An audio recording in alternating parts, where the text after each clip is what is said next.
back to the Veterans Day Parade here in New York City. What do we have here? Sharp-looking group. I don't know. I like their outfits. It's a mixed outfit, isn't it? Looks like the old drill captain's hats. Yes. All right, we are learning a lot about the men and women who serve our country and keep us free and make us proud to be Americans. And we're also learning about the people who support our veterans and do so much, especially when they come back home and they're not up to feeling it 100%. Well, this is Gary Chartrand on our right. He's from the Acosta Corporation. Sir, welcome. Nice to see you. Thank you. Thank you for having me. You're a big supporter of the Wounded Warrior Project. Tell us a little bit about them and the work you do for them. Sure. Well, we're headquartered in Jacksonville, Florida, and so is the Wounded Warrior Project. And about 3 or 4 years ago, I got to learn about them, and they had me over and showed me what they were doing, and I just couldn't help but say, we need to get involved somehow, some way with our corporation.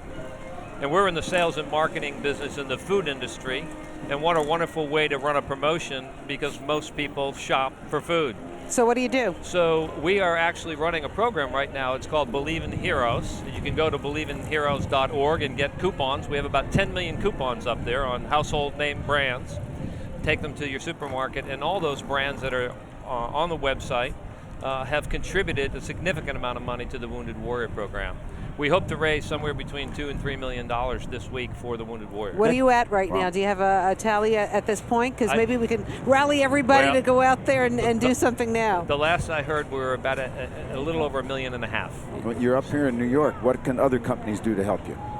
Well, right now, I think the best way people can help, not so much companies, but consumers, if you go to the website, believeinheroes.org, get the coupons. As you buy those brands are contributing to the Wounded Warrior Project. That's probably the best way. Give us an idea what the Wounded Warrior Project actually does. Sure.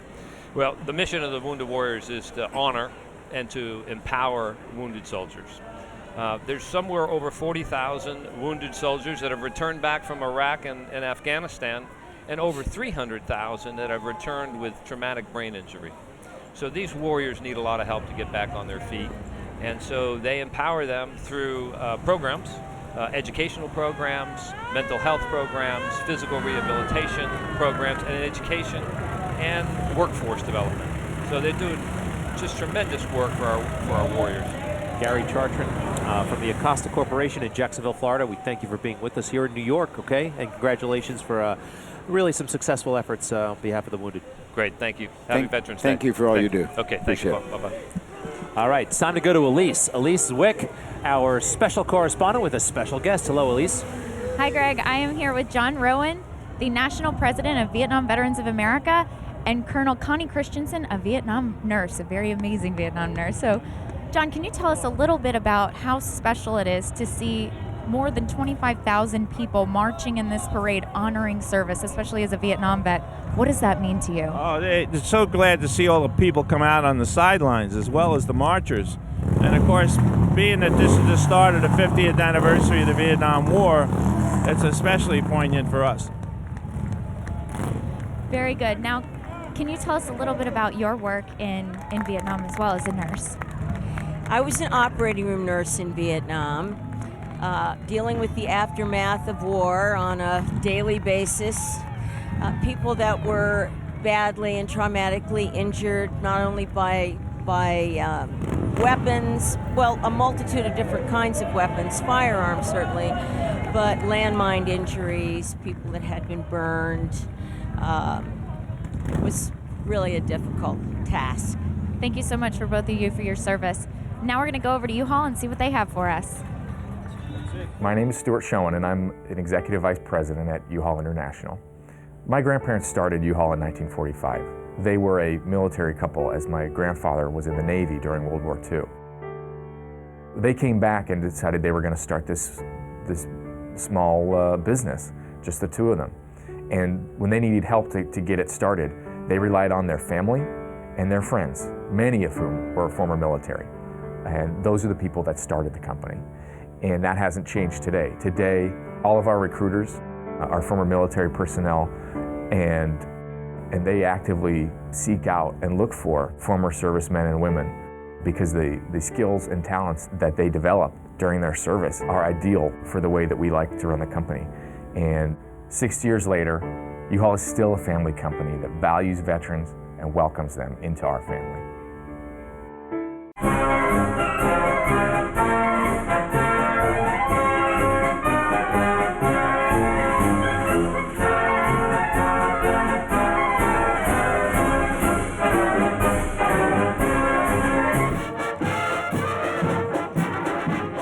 I love looking at that video, and it makes everything seem so glamorous, doesn't it? Well, It is glamorous to a degree. Paul Right. can tell you, war is hell. Yeah, what I mentioned down at the opening ceremony, I said they promise you 3 round meals, square meals a day, and it comes out of a round dark green can. Oh. They promise you a roof over your head, but they don't tell you it's a water-soaked poncho as you're waddling in the swamps of Vietnam, or dust-strewn poncho in the deserts of Iraq. But when you look back, would you ever change anything? No, and you know what's interesting? 96% of all Vietnam veterans polled would go back, do it again, even if it were to end the same way. Tell us. That's amazing. Yeah, and there is this popular perception out there, perhaps from movies like Rambo, that Vietnam veterans are not, as a group, well adjusted to civilian life. I have seen studies, I've seen figures that say the opposite is actually Correct. true. Absolutely. One of the things is that when kids came home, there was this unknown disease that we didn't know that it went back to the Civil War. It had been always there, but it became associated with Vietnam vets that they're weird. All right, Mike Woods has some very special guests. Let's see who he's talking to. Mike. Oh, yeah, I have someone very special. In fact, I have 2 very special people here, Rosanna and Greg. I have Roscoe Brown from the Tuskegee Airmen, as well as Cuba Gooding Jr. from Red Tails, an actor, and both very well-respected gentlemen. But it's all about Veterans Day here, guys. Thank you once again for being with us here. And you may not know the whole story about the Tuskegee Airmen. Let me talk to Roscoe. Can you tell me a little bit about what it is that you, how you came up with this title? What is this all about? You know, the Tuskegee Airmen were the first black fighter pilots in this country. It came at a time when the prejudice would not let us fly, but because of the pressure NAACP, we learned to fly. We went to Tuskegee. That's where we were trained.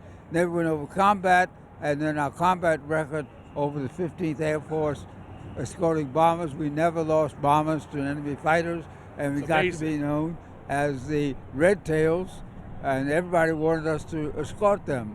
And right now, because of this Red Tails movie, by the way, the Red Tails is the color of the tails of our plane. Because of the Red Tails movie, guys like Cuba bring us alive again. All right, so Cuba. So I mean, this has to be quite an honor for you to portray someone like Roscoe Brown. What's it like, and what did you learn from the movie Red Tails? Well, you know, I was telling Dr. Brown when I was in high school, we didn't have the African American curriculum classes.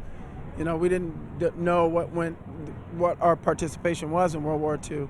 And to hear of the heroic feats that they accomplished, you know, the bomber escorts, the raids, and everything, it's a wonderful thing. And I tell you, George Lucas is more passionate about telling their story than anybody I've ever met.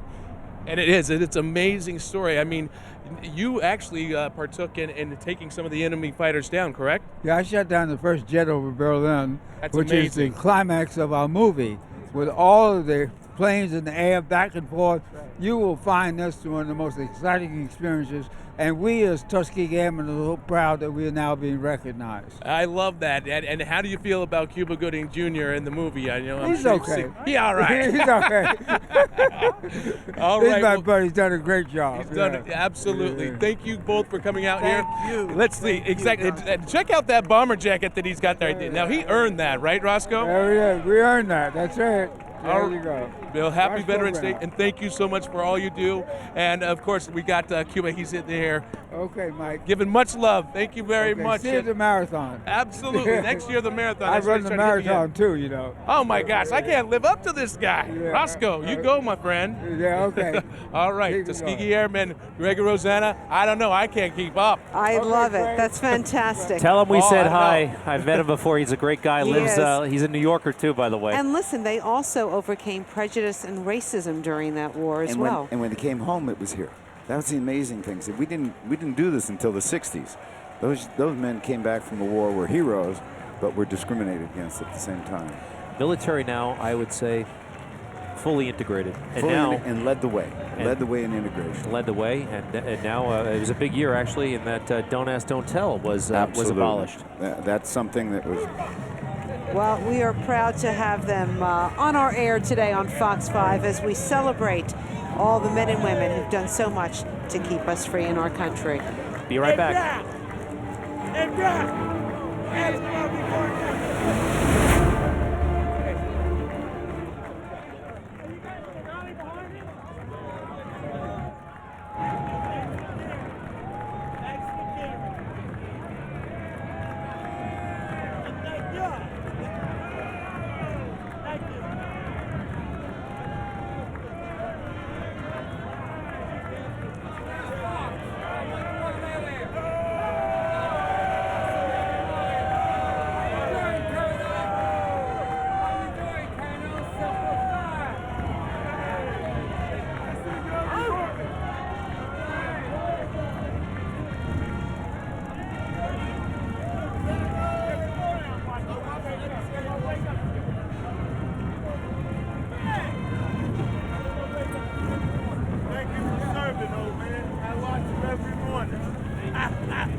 I'm proud to be a Vietnam veteran because I served my country, and there's no better country in the world than the United States of America.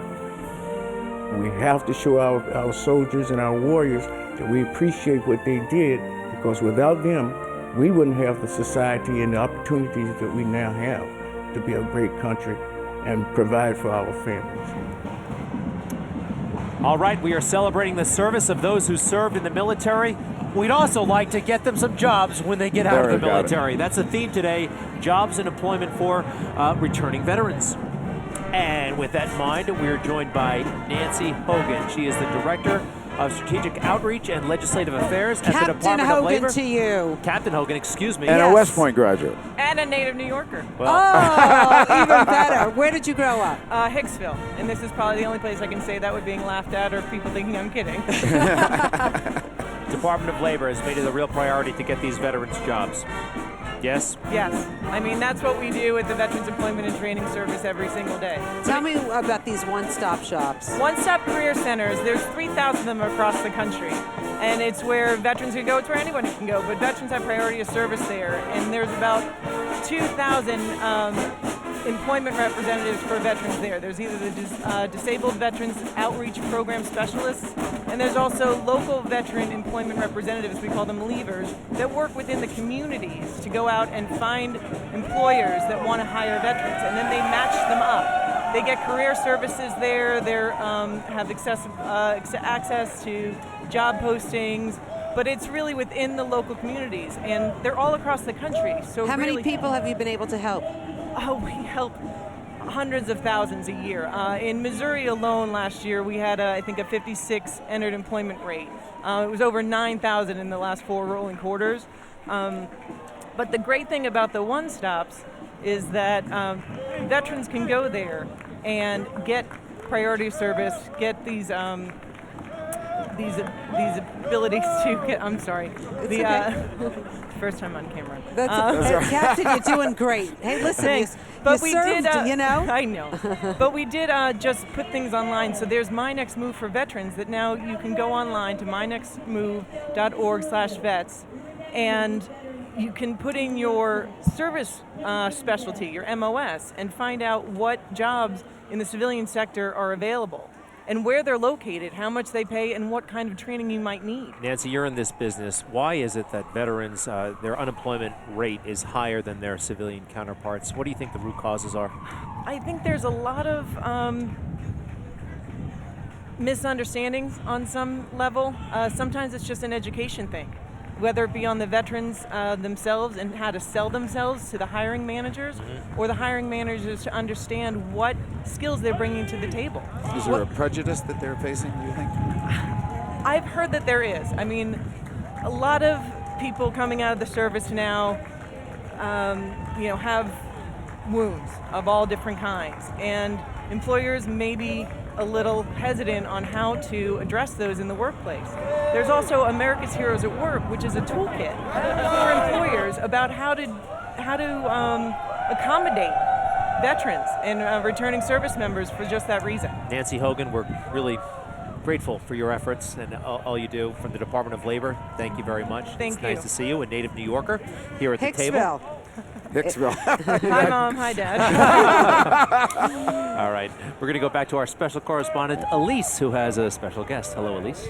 Hello, Greg. Thank you. I'm here with Lieutenant General Richard Newton, the Assistant Chief of Staff of the Air Force. Can you tell us a little bit about your service and what is so important to you today on this Veterans Day? I know earlier you said it was just being here, so can you talk a little bit about that? Well, Elise, first off, it is really an honor for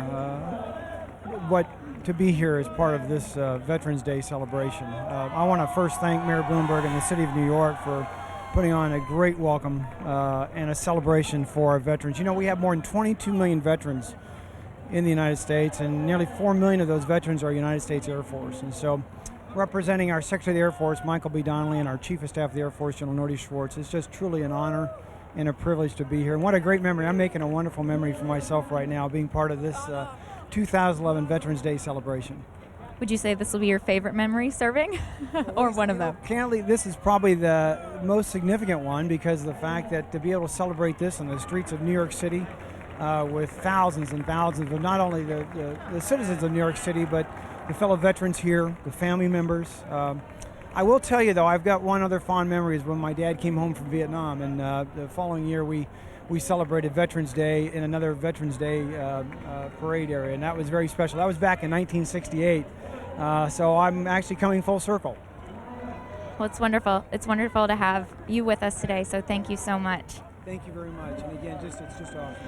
Now, as we've been talking, our veterans need jobs. We need to hire our vets, do everything we can to support our troops as they have done for us. It's time when they're returning home to give them that opportunity to find a job, to solidify their life here, and to make it just everything they fought for and have everything that we have and everything that they've been fighting for us. So we thank them, and our message to you is jobs for our veterans. Veteran unemployment is a significant issue for our country. It's not easy to go from serving in the military to working in the private sector. We've committed, together with other companies, to hire 100,000 veterans by the year 2020, which we think will make a meaningful impact. And hiring veterans is not just the right thing for us to do, it's a great opportunity to find great leaders who can help us drive our business forward. My name is Antoinette M. Proctor. I'm from Brooklyn. I served in the United States Marine Corps, and I currently work at Chase. In the military, I learned leadership, teamwork, and discipline, which enabled me to be successful at Chase. It makes me proud to be a part of such a big company who can actually take the time out to reach out and support vets.